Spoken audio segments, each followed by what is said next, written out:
شروع اللہ کا نام لے کر جو بڑا مہربان نہایت رحم والا ہے۔ قاف، قرآن مجید کی قسم کہ تم پیغمبر ہو۔ اصل بات یہ ہے کہ ان لوگوں نے تعجب کیا کہ انہی میں سے ایک خبردار کرنے والا ان کے پاس آیا تو کافر کہنے لگے کہ یہ بات تو بڑی عجیب ہے، بھلا جب ہم مر گئے اور مٹی ہو گئے تو پھر زندہ ہوں گے؟ یہ زندہ ہونا عقل سے بعید ہے۔ ان کے جسموں کو زمین جتنا کھا کھا کر کم کرتی جاتی ہے ہم کو معلوم ہے، اور ہمارے پاس تحریری یادداشت بھی ہے۔ بلکہ عجیب بات یہ ہے کہ جب ان کے پاس دین حق آ پہنچا تو انہوں نے اس کو جھوٹ سمجھا۔ سو یہ ایک الجھی ہوئی بات میں پڑے ہیں۔ کیا انہوں نے اپنے اوپر آسمان کی طرف نگاہ نہیں کی کہ ہم نے اس کو کیسے بنایا اور سجایا، اور اس میں کوئی شگاف تک نہیں؟ اور زمین کو دیکھو، اسے ہم نے پھیلایا اور اس میں پہاڑ رکھ دیے اور اس میں ہر طرح کی خوشنما چیزیں اگائیں تاکہ رجوع لانے والے بندے ہدایت اور نصیحت حاصل کریں۔ اور ہم نے آسمان سے برکت والا پانی اتارا اور اس سے باغ اگائے اور کھیتی کا اناج اور لمبے لمبے کھجور کے درخت جن کا گابھا تہ بتہ ہوتا ہے، یہ سب کچھ بندوں کو روزی دینے کے لیے کیا ہے۔ اور اس پانی سے ہم نے مردہ زمین کو زندہ کیا، بس اسی طرح قیامت کے روز نکل پڑنا ہے۔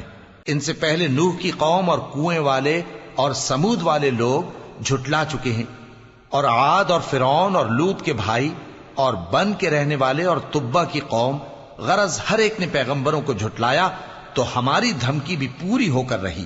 تو کیا ہم پہلی بار پیدا کر کے تھک گئے؟ نہیں، بلکہ یہ اثر نو پیدا کرنے کے بارے میں شک میں پڑے ہوئے ہیں۔ اور ہم ہی نے انسان کو پیدا کیا ہے، اور جو خیالات اس کے دل میں گزرتے ہیں ہم ان کو جانتے ہیں، اور ہم تو رگ جان سے بھی زیادہ اس کے قریب ہیں۔ جب وہ کوئی کام کرتا ہے تو دو لکھنے والے جو دائیں بائیں بیٹھے ہیں لکھ لیتے ہیں۔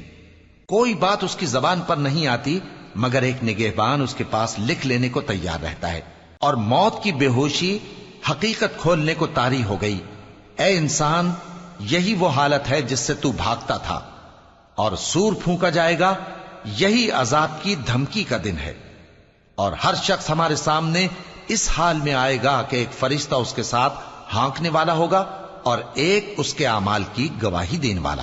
یہ وہ دن ہے کہ اس سے تو غافل ہو رہا تھا، اب ہم نے تجھ پر سے پردہ اٹھا دیا تو آج تیری نگاہ تیز ہے۔ اور اس کا ہم نشیں فرشتہ کہے گا کہ یہ اعمال نامہ میرے پاس تیار ہے۔ حکم ہوگا کہ ہر سرکش ناشکرے کو دوزخ میں ڈال دو، جو مال میں بخل کرنے والا، حد سے بڑھنے والا، شبہ نکالنے والا تھا، جس نے اللہ کے ساتھ اور معبود مقرر کر رکھے تھے، تو اس کو سخت عذاب میں ڈال دو۔ اس کا ساتھی شیطان کہے گا کہ اے ہمارے پروردگار، میں نے اس کو گمراہ نہیں کیا تھا بلکہ یہ آپ ہی رستے سے دور بھٹکا ہوا تھا۔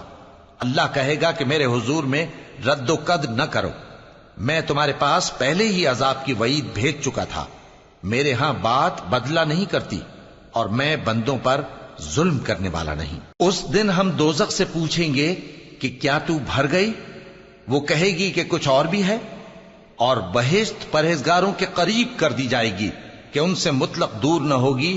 یہی وہ چیز ہے جس کا تم سے وعدہ کیا جاتا تھا، یعنی ہر رجوع لانے والے، حفاظت کرنے والے سے، جو رحمان سے بن دیکھے ڈرتا رہا اور رجوع کرنے والا دل لے کر آیا، اس میں سلامتی کے ساتھ داخل ہو جاؤ۔ یہ ہمیشہ رہنے کا دن ہے، وہاں جو چاہیں گے ان کے لیے حاضر ہوگا۔ اور ہمارے ہاں اور بھی بہت کچھ ہے، اور ہم نے ان سے پہلے کئی امتیں ہلاک کر ڈالیں، وہ لوگ ان سے قوت میں کہیں بڑھ کر تھے۔ پھر وہ شہروں میں گشت کرنے لگے، کیا کہیں بھاگنے کی جگہ ہے؟ جو شخص دل آگاہ رکھتا ہے یا دل سے متوجہ ہو کر سنتا ہے، اس کے لیے اس میں نصیحت ہے۔ اور ہم نے آسمانوں اور زمین کو اور جو مخلوقات ان میں ہے سب کو 6 دن میں بنا دیا، اور ہم کو ذرا بھی تھکن نہیں ہوئی۔ تو جو کچھ یہ کفار بکتے ہیں اس پر صبر کرو، اور آفتاب کے طلوع ہونے سے پہلے اور اس کے غروب ہونے سے پہلے اپنے پروردگار کی تعریف کے ساتھ تسبیح کرتے رہو، اور رات کے بعض اوقات میں بھی اور نماز کے بعد بھی اسی کے نام کی تسبیح کیا کرو۔ اور سنو، جس دن پکارنے والا نزدیک کی جگہ سے پکارے گا، جس دن لوگ ایک زور کی آواز یقیناً سن لیں گے، وہی نکل پڑنے کا دن ہوگا۔ ہم ہی تو زندہ کرتے ہیں اور ہم ہی مارتے ہیں، اور ہمارے ہی پاس لوٹ کر آنا ہے۔ اس دن زمین ان پر سے پھٹ جائے گی، اور وہ جھٹپٹ نکل کھڑے ہوں گے، اس طرح سے جمع کرنا ہمیں آسان ہے۔ یہ لوگ جو کچھ کہتے ہیں ہمیں خوب معلوم ہے، اور تم ان پر زبردستی کرنے والے نہیں ہو۔ پس جو میرے عذاب کی دھمکی سے ڈرے اس کو قرآن کے ذریعے نصیحت کرتے رہو۔